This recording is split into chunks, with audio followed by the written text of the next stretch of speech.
Primero, decir que desde una perspectiva de derechos humanos hay aspectos tanto en las formas en que se adoptan estos tratados como por supuesto en el fondo, como hemos venido viendo en las distintas exposiciones estos días. En la forma y siempre vinculándolo a derechos humanos,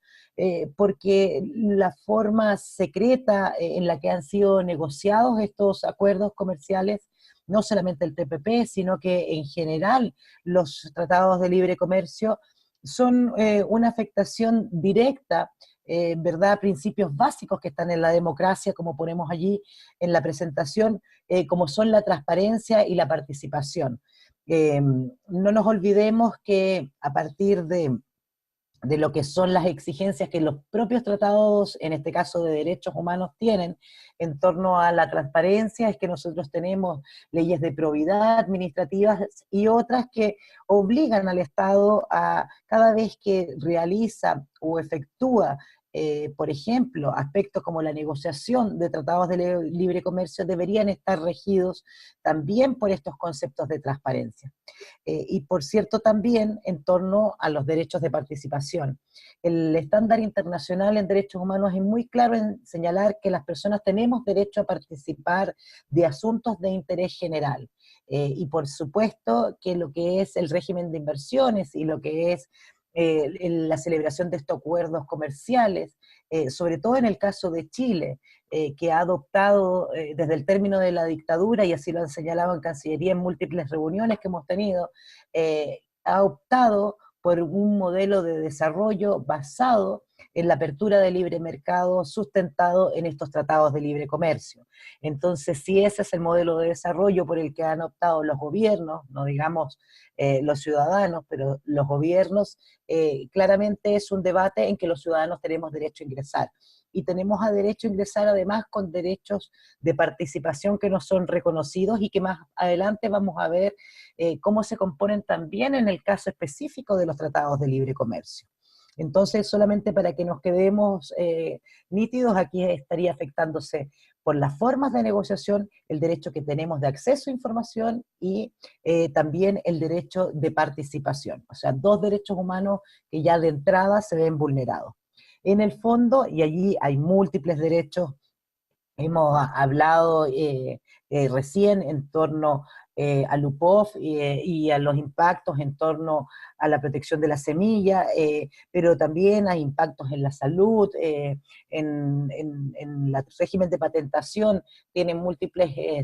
efectos que también se han dado a conocer en torno al uso de Internet. Entonces no me voy a extender en eso porque sé que lo hemos venido repasando, pero me voy a centrar en lo que son algunas disposiciones de informes de relatores especiales de Naciones Unidas que ponen algunos acentos, más allá de los que ya han sido puestos sobre la mesa en otras presentaciones. Quiero traer, por ejemplo, lo que señala en el 2015, precisamente en los tiempos en que nosotros conocimos de las negociaciones secretas en torno al TPP.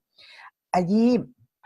se señala por parte del relator en cuanto al disfrute de un nivel óptimo en cuanto a la salud física y mental, por ejemplo, los impactos que tiene en el acceso a los medicamentos, este tipo de tratados de libre comercio, ¿no? Sabemos que en el caso de TTP, las pretensiones de Estados Unidos eran por un régimen de 12 años,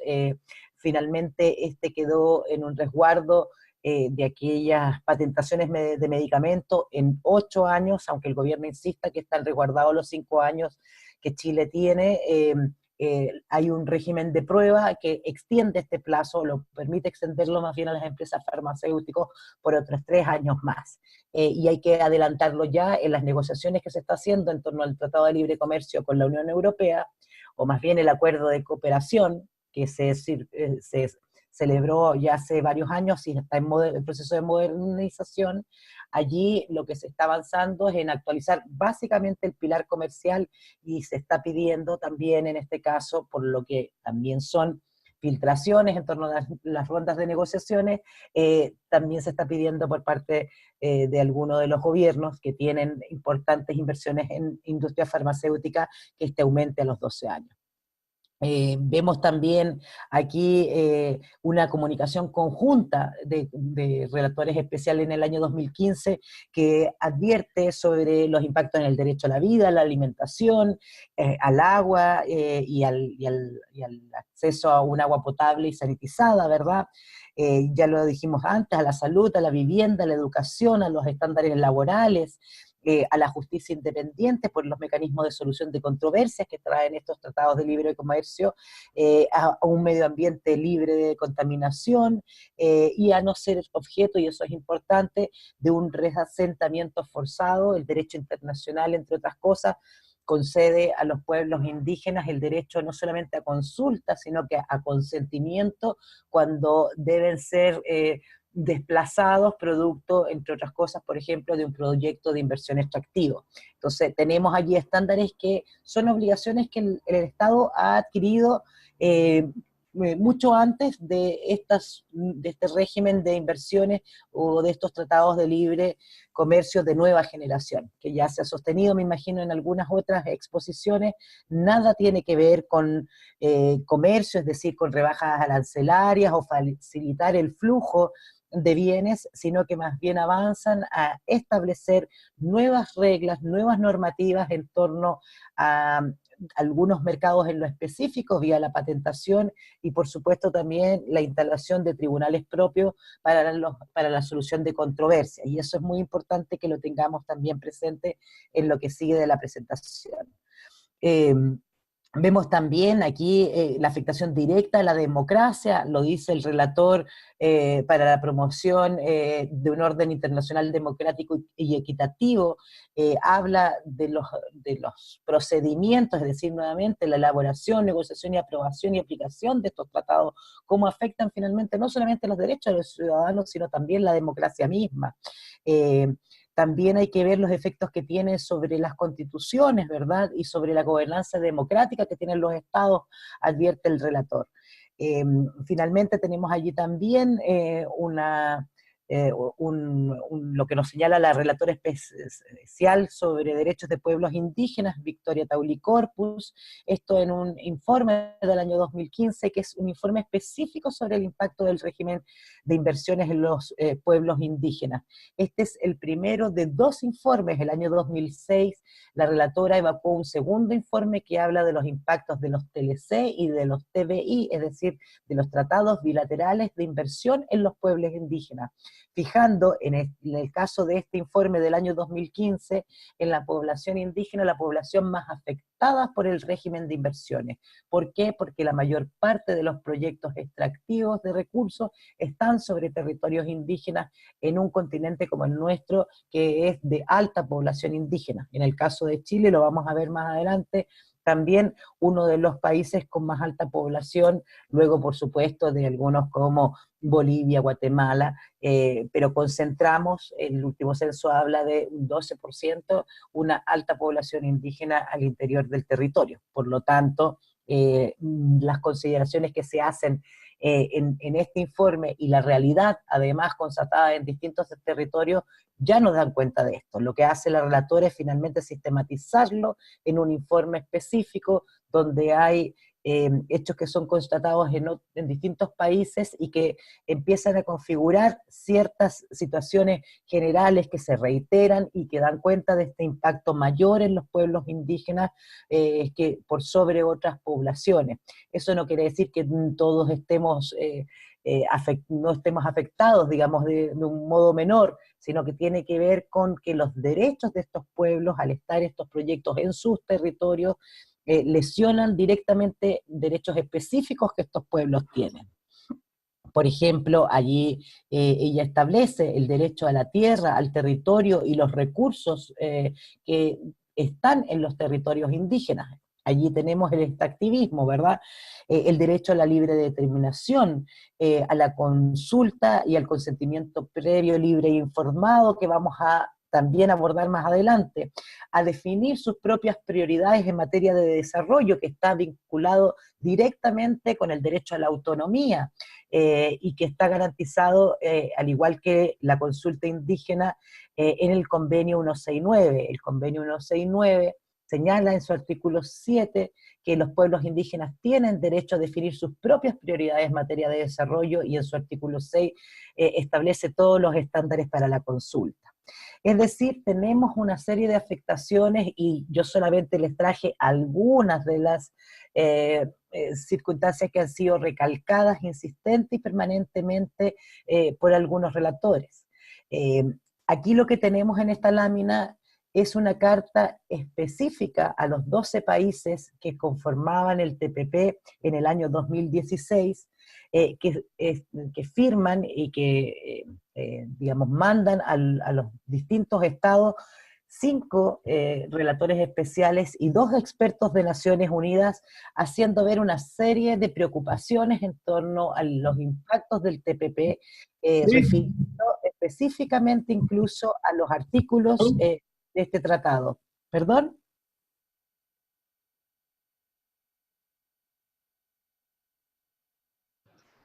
Adelante, Paulina, alguien que se fue. Perfecto, no hay problema. Entonces allí tenemos, y yo destaco nuevamente, una carta que de 19 páginas está disponible en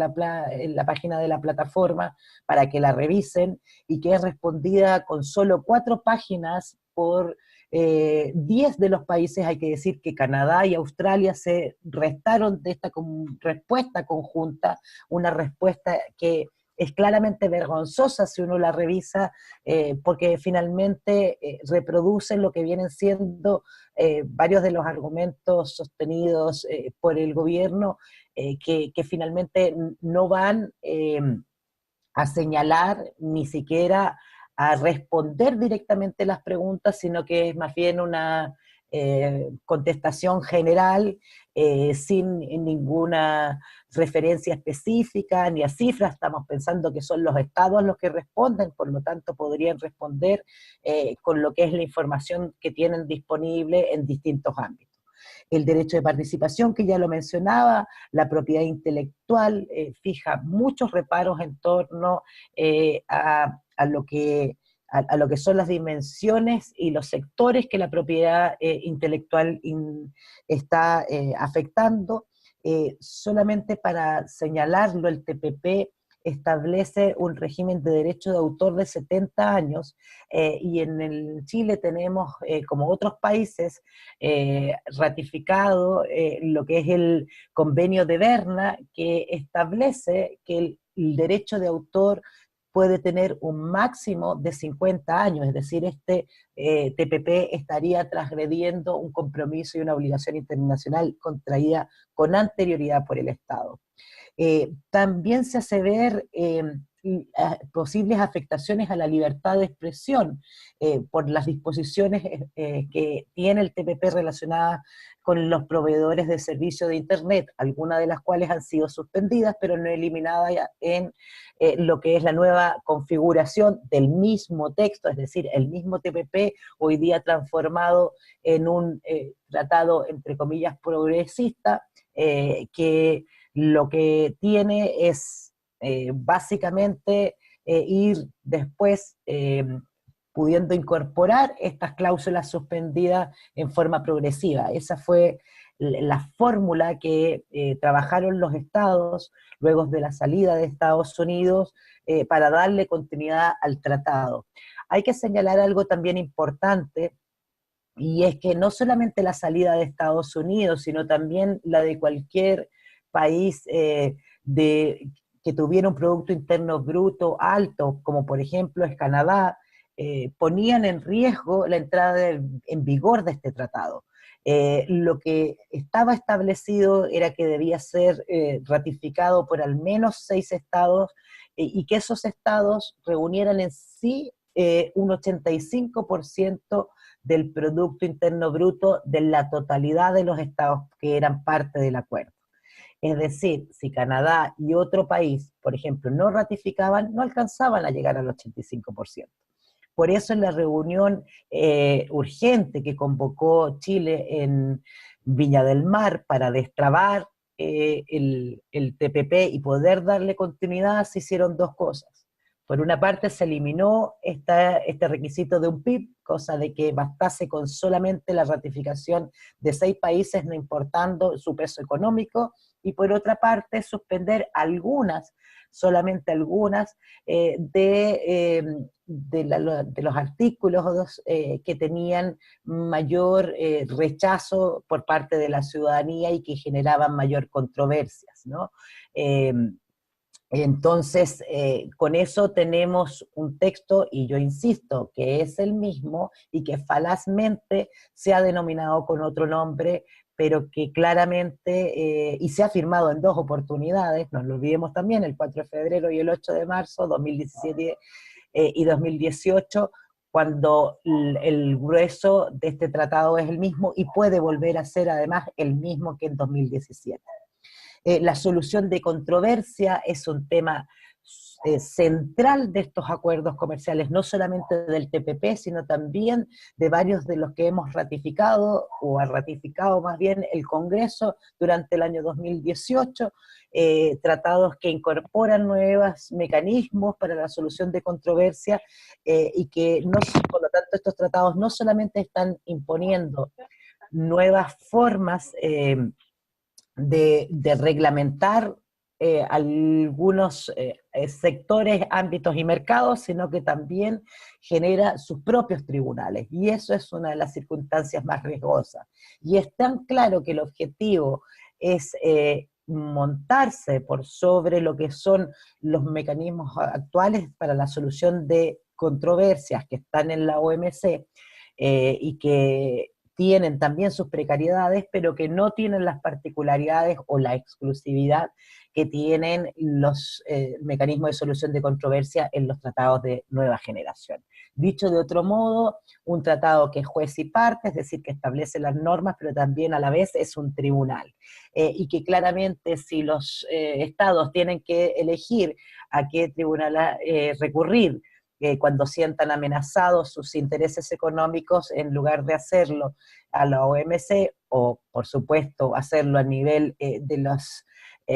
tribunales nacionales, lo van a hacer directamente a los que les proveen los tratados de libre comercio de nueva generación, que vulneran, y así lo dicen los relatores, el derecho a un debido proceso, el derecho de acceso a la justicia, es decir, estamos frente a un rango de afectación altísima, ¿no? Allí están las referencias, yo después esta presentación se las voy a compartir, las referencias a los 2 informes que les señalaba de la relatora Victoria Taulis. Allí también hay un libro que hemos elaborado en el observatorio que habla sobre los impactos del actuar de las empresas en los pueblos indígenas y su acceso a la justicia, no solamente en los tratados de libre comercio, sino que el comportamiento de las empresas en general viene siendo muy cuestionado por Naciones Unidas. Tenemos principios rectores sobre empresas y derechos humanos, tenemos un plan nacional de empresas y derechos humanos en el caso de Chile, uno de los primeros países que lo ha establecido, y ese plan de empresas y derechos humanos, o más bien esos principios rectores, señalan que los estados deben salvaguardar los derechos humanos cada vez que realizan acuerdos entre ellos comerciales. Es decir, antes de poner una firma el Ejecutivo en un texto cerrado o terminar una negociación, debe garantizar con medición de los impactos, es decir, con informes de impacto, que no se afecten su responsabilidad para con los derechos humanos. Y lo mismo debería hacerse al momento de la tramitación en el Congreso, es decir, los congresistas deberían contar con estos informes de impacto. Es más, si recordamos, hubo una votación por amplia mayoría, 79 votos por parte de la Cámara de Diputados, en lo que se suele denominar un voto político, ¿no? Un acuerdo de la Cámara para solicitarle al gobierno de Sebastián Piñera informes de impacto sobre los tratados que tenía en negociación y sobre los tratados también que ya están en ejecución y ratificados en el país. por ende, si los parlamentarios fueran congruentes con lo que exigen políticamente, no deberían y no podrían votar el TPP sin tener esos informes de impacto sobre la mesa que el gobierno hasta ahora no pone encima. Respecto de la consulta, decir que los 3 países latinoamericanos que componen el TPP tienen ratificado el convenio 169, el primero de ellos en hacerlo fue precisamente México, que es el único país de los 3 que ya ratificó el acuerdo. No nos olvidemos que ya 7 países ratificaron el TPP, es decir, este acuerdo está en vigor en este momento. Perú, que tiene una cámara unicameral, hasta ahora no lo ha ratificado ni lo ha sometido todavía al Congreso. Y Chile, bueno, sabemos en lo que estamos, sin una consulta indígena, ni en las instancias administrativas, como dice el convenio, como fue la negociación por parte del Ejecutivo, ni tampoco durante su tramitación en el Congreso. Y aquí hay algo muy importante, y es que como observatorio elaboramos también este documento que está disponible, y lo pueden descargar, específicamente sobre los efectos del TPP en los derechos de los pueblos indígenas en América Latina. Aquí se toman los 3 países que acabo de mencionar, México, Chile y Perú, y con esta información compilada y trabajada con organizaciones indígenas y de sociedad civil de los 3 países, presentamos una solicitud de audiencia temática especial a la Comisión Interamericana. Dada la gravedad de lo que allí estaba informado, se nos concedió esa audiencia, y en esa audiencia los comisionados en sus preguntas y luego del diálogo que se produce entre los denunciantes y la comisión, había claridad o certidumbre que habiendo un texto cerrado, ¿no? Es decir, habiendo un texto ya afirme, y estando mencionado en este texto los pueblos indígenas y, como hemos visto además, viéndose claramente afectados sus derechos por el régimen de inversión, no solamente parecía pertinente, sino que procedente una consulta con estos pueblos durante el proceso de tramitación en el Parlamento al menos, ¿no? Una cosa importante de señalar, el Parlamento tiene hasta hoy pendiente el establecer el mecanismo de consulta de los proyectos que tramita el Congreso Nacional.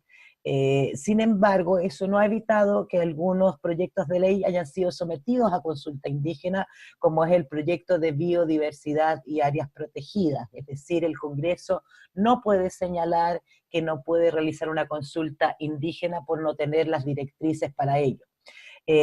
También hay que señalar, además del estándar internacional que genera obligaciones para el Estado, durante la primera administración de Sebastián Piñera se dejaron decretos inconsultos porque no fueron sometidos a consulta indígena para regular en modo general la consulta indígena, y otro de los decretos para regular específicamente la consulta indígena en el contexto de la evaluación ambiental, con el propósito de destrabar aquellos proyectos que producto de las reclamaciones por falta de consulta a estos pueblos en tribunales de justicia, estaban siendo paralizados. Entonces, además existe, y reitero, decretos que son inconsultas, es decir, que han sido impuestos a los pueblos indígenas, pero el propio gobierno tiene estas directrices a nivel interno para poder hacer y realizar esa consulta. Es más, el gobierno en el año 2016, luego de consultar al Ministerio de Desarrollo, denegó la consulta indígena, señalando que esta no procedía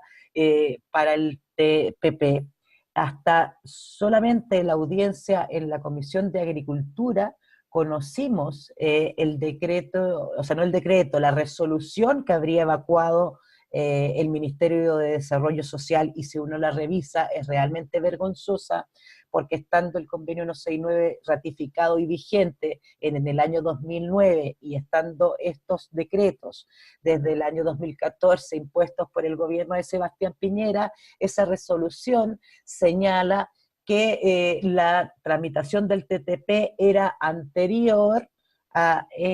la ratificación del convenio 169, por lo tanto, por ello no aplicaba, es decir, insostenible desde cualquier punto de vista. ¿Cómo se hacen las reclamaciones? Y esto es muy importante también sostenerlo, por falta de consulta indígena, ya no a nivel interno, sino que a nivel internacional. Como el convenio 169 forma parte de la OIT, es decir, de la Organización Internacional del Trabajo, es apelando a los mecanismos de este organismo internacional donde debemos reclamar la ausencia de consulta indígena del TTP. Aquí yo puse el artículo 24 de la Constitución de la OIT, que establece el mecanismo de las reclamaciones. ¿Cuál es el punto? La OIT es un órgano tripartito, es decir, compuesto por representantes de los estados, de las empresas y de los sindicatos o del mundo de los trabajadores. Por ende, para ejercer una reclamación ante la OIT por falta de consulta indígena, esta debe realizarse a través de sindicatos o gremios que tengan representación en la OIT, o eventualmente, si es que así fuera el caso y pudiera darse, a través de sindicatos indígenas que pudieran ejercer este derecho de reclamación. Eh, la,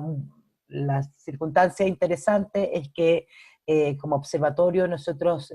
celebramos con la CUT en forma muy reciente un acuerdo de colaboración, porque el año pasado la OIT examinó precisamente a todos los estados por su cumplimiento en el convenio 169. La CUT nos solicitó ayuda para poder configurar ese informe, que gustosos contribuimos a poder formularlo, y de ese primer relacionamiento surgió un acuerdo de colaboración, y una de las cosas que vamos a hacer es recurrir contra la ausencia de consulta indígena, no solamente del TPP, sino que de los tratados ya aprobados y de los que vengan en adelante. Esperamos sí tengan esa consulta indígena, y esperamos también que esta reclamación o su solo anuncio ponga en prevención, en este caso al Parlamento, de que violarían directamente derechos de pueblos indígenas si no realizan este proceso de consulta. No sé si me ayudas como estamos en los tiempos, porque si hay preguntas me gustaría también